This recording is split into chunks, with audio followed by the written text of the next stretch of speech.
स्वागत है दोस्तों आपके चैनल ज्ञान गंगा में। आज से हम सीटेट 2024 की क्लासेस स्टार्ट करते हैं जो बेनिफिशियल होंगी बिहार टेट के लिए भी एंड रीट और एमपी टेट के लिए भी। तो आज मैंने एक चैप्टर लिया है बाल विकास। तो बाल विकास क्या है, कैसे आया बाल विकास के पहले उसको क्या बोला जाता था वो हम लोग समझते हैं। फिर धीरे धीरे हम लोग आगे बढ़ते हैं, एक क्रमिक विकास करते हैं। तो पहले बाल विकास को बाल मनोविज्ञान कहा जाता था, बट समय के बढ़ने के साथ साथ इसे बाल विकास कहा जाने लगा। सबसे पहले बाल विकास का अध्ययन किसने किया था? जॉन लॉक ने किया था। फिर सबसे पहले बाल विकास का मनोवैज्ञानिक विवरण या अध्ययन किसने किया या विवरण दिया? ये पेस्टोलॉजी है। 1774 में इन्होंने ये बाल विकास का मनोवैज्ञानिक विवरण दिया। ठीक है। बाल विकास का जनक किसे बोलते हैं? स्टैनली हॉल को, जो यूएसए के थे। 1893 में इन्होंने बाल विकास के बारे में बताया। तो बाल विकास के जनक कौन हुए? Stanley hall. बाल विकास की परिभाषा हम लोग समझ लेते हैं। अब बाल विकास शब्द से ही समझ में आ रहा है कि बाल विकास की प्रॉपर परिभाषा क्या है। अगर इसका हम लोग अलग अलग संधि विच्छेद करते हैं तो बाल प्लस विकास, देखो बाल मतलब बालकों का, और विकास देखो गुणात्मक और परिमाणात्मक को मात्रात्मक भी बोलते हैं। मात्रात्मक क्यों बोलते हैं वो आगे हम लोग समझते हैं, और गुणात्मक क्या होता है वो भी समझते हैं। देखिए, अर्थात बालक में गुणात्मक और परिमाणात्मक अध्ययन जो होता है उसको बाल विकास के अंतर्गत हम लोग पढ़ते हैं। अच्छा, गुणात्मक क्या होता है? जैसे बालक का मानसिक विकास, अर्थात उसके गुणों में कितना परिवर्तन हो गया है। मानसिक विकास, किसी बालक का मानसिक विकास क्या हुआ है, उसको गुणात्मक अध्ययन के अंतर्गत रखते हैं। लेकिन अगर परिमाणात्मक, तो परिमाण में परिवर्तन, मतलब बालक का शारीरिक विकास। एग्जाम्पल, जैसे अभी राम 5 साल का है, फिर 10 साल बाद कितना उसके लंबाई और चौड़ाई या ऊंचाई में परिवर्तन होगा, उसके परिमाणात्मक परिवर्तन में हम लोग पढ़ेंगे। जबकि उसके मानसिक जैसे राम का मानसिक विकास क्या है 5 साल में, और 15 साल बाद क्या है मानसिक विकास, तो उसके उसके गुणात्मक विकास में वो पढ़ते हैं। ठीक है। तो बाल विकास में परिमाणात्मक की बात करें तो बाल विकास में बालक में गर्भावस्था लेकर किशोरावस्था तक होने वाले गुणात्मक व परिमाणात्मक परिवर्तनों के स्वरूप तथा इनके फलस्वरूप व्यवहार में आने वाले परिवर्तन को इस व्यक्ति विशेष के परिस्थितियों के संदर्भ में अध्ययन होता है। तो ध्यान देने की बात है, गुणात्मक परिवर्तन में हम लोग परिमाणात्मक परिवर्तन को भी रखते हैं। मानसिक विकास में हम लोग शारीरिक विकास को भी रखते हैं। लेकिन शारीरिक विकास की बात करें तो केवल शारीरिक विकास की ही बात करेंगे। तो अगर इंग्लिश में अगर वर्ड की बात करें तो उसको विकास को डेवलपमेंट बोलते हैं, और अभिवृद्धि या वृद्धि को ग्रोथ बोलते हैं। जो परिमाणात्मक के अंदर वृद्धि का अध्ययन किया जाता है उसको ग्रोथ बोलेंगे, और डेवलपमेंट विकास को जो गुणात्मक के अंदर अध्ययन करते हैं तो विकास को डेवलपमेंट बोलते हैं। देखो, अन्य परिभाषाएं, बाल मनोविज्ञान की अन्य परिभाषाएं क्या क्या हैं, या बाल विकास की परिभाषाएं क्या क्या हैं, कौन से साइकोलॉजिस्ट ने कौन सी परिभाषा दी। जैसे बाल मनोविज्ञान वह वैज्ञानिक अध्ययन है जो व्यक्ति के विकास का अध्ययन गर्भकाल के प्रारंभ से किशोरावस्था के प्रारंभ अवस्था तक करते हैं। ये क्रो ने ये परिभाषा दी। फिर बर्क ने एक परिभाषा दी, बाल विकास मनोविज्ञान की वह शाखा है जिसमें व्यक्ति की जन्म पूर्व अवस्था से परिपक्व अवस्था तक होने वाले सभी परिवर्तन का अध्ययन होता है। ठीक है। बाल विकास की प्रकृति कैसी है? वैज्ञानिक है। वैज्ञानिक मतलब एक विज्ञान मतलब शुद्ध ज्ञान, मतलब क्रमबद्ध तरीके से अध्ययन कर निष्कर्ष निकाला जाता है, एक शुद्ध निष्कर्ष निकाला जाता है। इस प्रकार बाल विकास की प्रकृति क्या है? वैज्ञानिक। और हम लोग अगर डेवलपमेंट और ग्रोथ में हम लोग अगर अंतर समझते हैं तो क्या होता है अंतर, तो इसको एक हमने चार्ट के रूप में पहले अभिवृद्धि या वृद्धि उसी को बोलते हैं, या ग्रोथ उसी को बोलते हैं, एक तरफ रख लिया, विकास और डेवलपमेंट को दूसरी तरफ रख लिया है। तो अगर वृद्धि की बात करें तो इसमें केवल परिमाणात्मक या मात्रात्मक संबंधी परिवर्तन होते हैं। लेकिन अगर वहीं विकास की बात करें, इसमें परिमाणात्मक और गुणात्मक दोनों प्रकार के परिवर्तन होते हैं। मैंने बताया ना कि विकास के अंतर्गत वृद्धि को भी हम लोग पढ़ते हैं और मानसिक अर्थात मानसिक और शारीरिक विकास को पढ़ते हैं। तो यही है ना, शारीरिक तथा मानसिक दोनों प्रकार के विकासों का अध्ययन हम लोग विकास के अंतर्गत करते हैं। फिर वृद्धि की बात करें तो एक निश्चित उम्र तक परिवर्तन अभिवृद्धि में होता है, लेकिन विकास की बात करें तो यह एक सतत प्रक्रिया अर्थात जन्म से लेकर जीवन पर्यंत चलने वाली प्रक्रिया है। ठीक है। और विकास व वृद्धि की अन्य परिभाषाएं किसके साइकोलॉजिस्ट ने दी है उसकी पढ़ाई करते हैं। जैसे जेम्स ड्राइवर एक हैं, तो उन्होंने दिया है कि विकास प्राणी में होने वाले प्रगतिशील परिवर्तन है जो किसी लक्ष्य की ओर निर्धारित होता है। तो देखो, ड्राइवर से हम लोग समझ सकते हैं कि ड्राइवर हमेशा एक लक्ष्य की ओर चलता है। उसी प्रकार विकास प्राणी में होने वाला प्रगतिशील परिवर्तन जो किसी लक्ष्य की ओर निर्देशित होता है। अब बात करते हैं दूसरी परिभाषा किसने दी है, हरलॉक ने दूसरी परिभाषा दी है। तो शारीरिक अंगों की लंबाई, भार में वृद्धि, चौड़ाई में वृद्धि, मस्तिष्क के आकार व संरचना में वृद्धि ही वृद्धि कहलाती है, और ये हरलॉक ने दी है। हम समझ सकते हैं कि हरलॉक ने वृद्धि की ही परिभाषा दी है, विकास की नहीं। लेकिन जहाँ जेम्स ड्राइवर की बात करें, उन्होंने विकास की परिभाषा दी थी। अगर देखो कौशल की बात करें, कौशल ने क्या कहा, विकास एक प्रकार का परिवर्तन है जिसके द्वारा बालक में नवीन विशेषताएं, नवीन गुणों और क्षमताओं का विकास होता है। तो इन्होंने भी विकास की ही परिभाषा दी है। कौशल और ड्राइवर ने विकास की परिभाषा दी, लेकिन हरलॉक ने वृद्धि की परिभाषा दी। ठीक है। अब विकास के सिद्धांत की बात करते हैं। देखो, निरंतर विकास का सिद्धांत, विकास के सिद्धांत कौन कौन से हैं। सबसे निरंतर विकास का सिद्धांत। फिर निरंतर विकास का सिद्धांत क्या है, यह सतत प्रक्रिया है, मतलब ये जन्म से मृत्यु तक निरंतर चलती रहती है किसी बालक के अंदर। तो यह निरंतर विकास का सिद्धांत हुआ।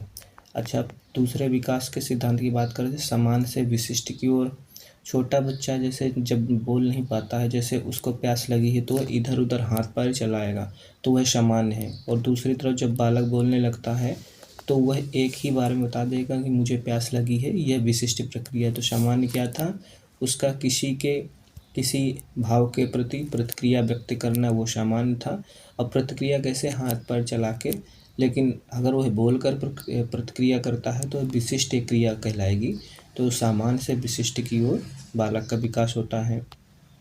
अब तीसरा पढ़ते हैं, विकास क्रम का सिद्धांत। बच्चा जब 3-4 महीने का होता है तो वह गले से आवाज़ निकालना स्टार्ट करता है।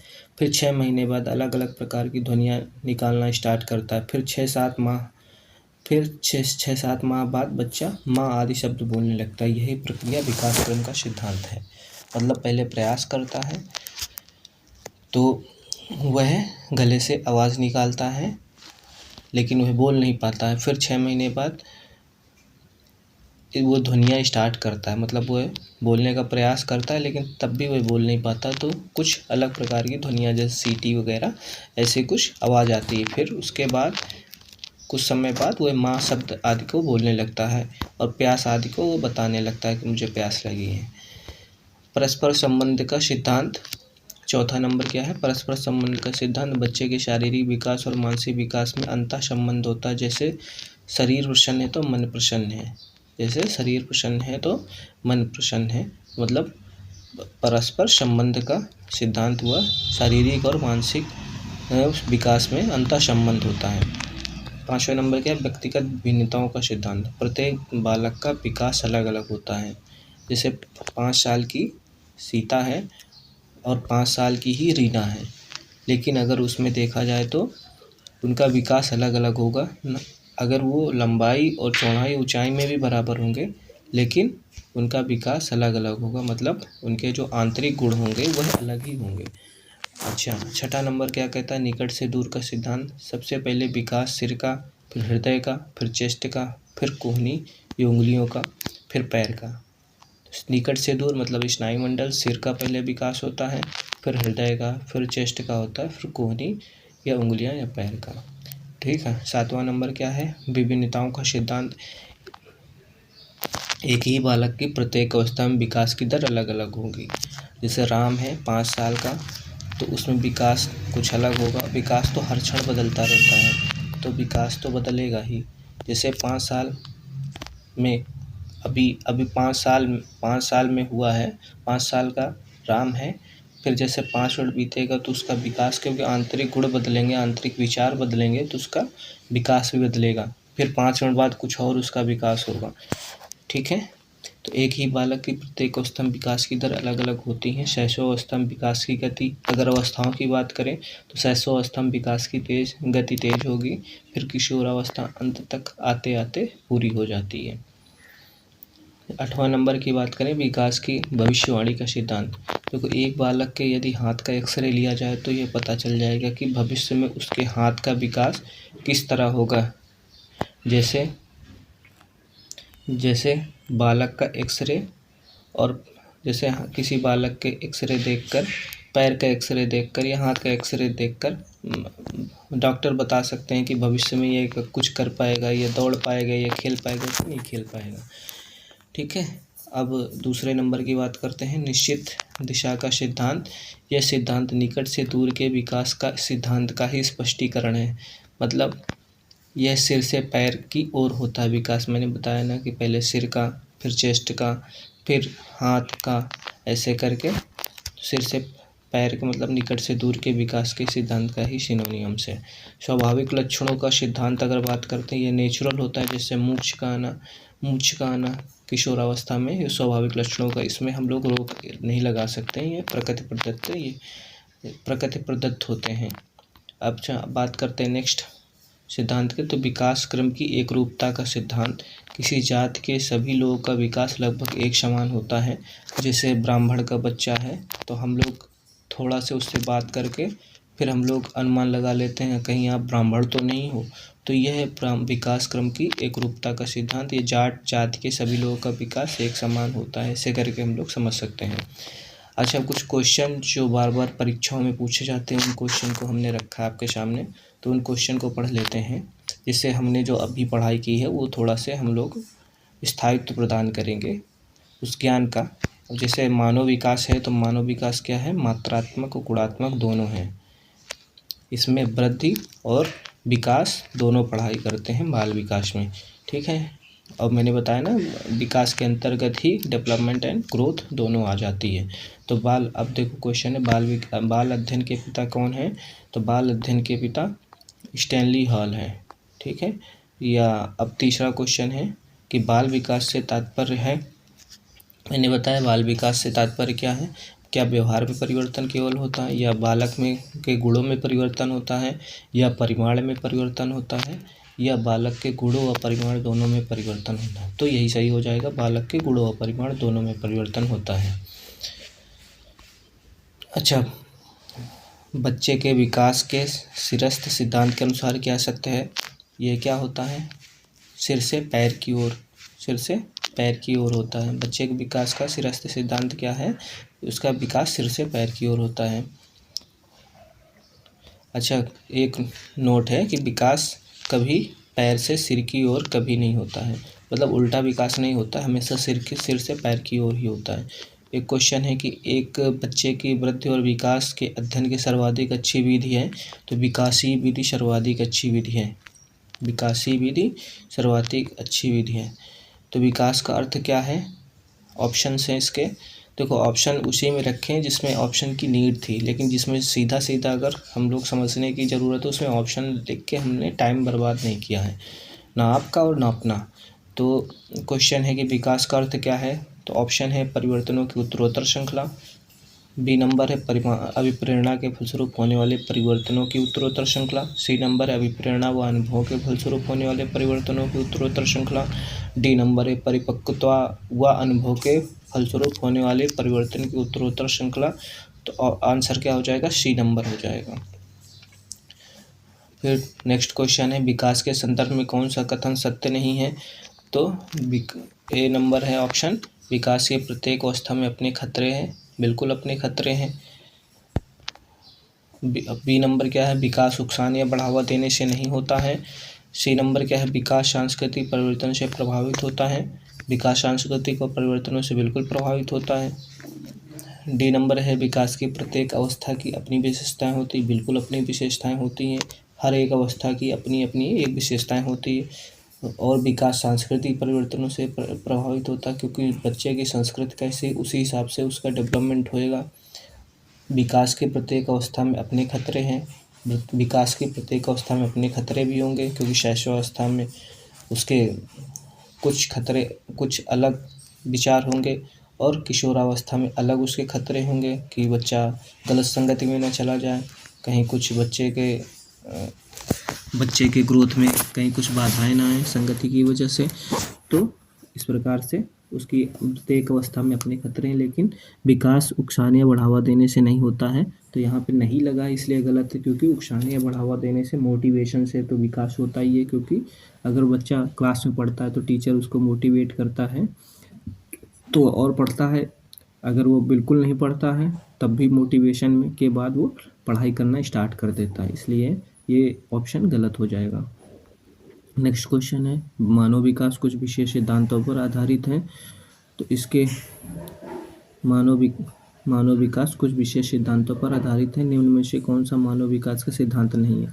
तो सामान्य से विशिष्ट की ओर हमने पढ़ रखा है, निरंतरता एक क्रमित विकास होता है, ये भी हमने पढ़ रखा था। अनुक्रमिता एक निश्चित दिशा की ओर विकास होता है, ये भी पढ़ लिया था। लेकिन प्रतिवर्ती ये गलत है, यहाँ पर प्रतिवर्ती सिद्धांत नहीं है बाल विकास का या मानव विकास का। नेक्स्ट क्वेश्चन है, बाल विकास का सबसे पहले मनोवैज्ञानिक अध्ययन किसने किया। पेस्टोलॉजी ने किया है, ठीक है। अब नेक्स्ट क्वेश्चन है, बाल विकास की प्रकृति है। बाल विकास की प्रकृति क्या है। वैज्ञानिक है क्या है, वैज्ञानिक।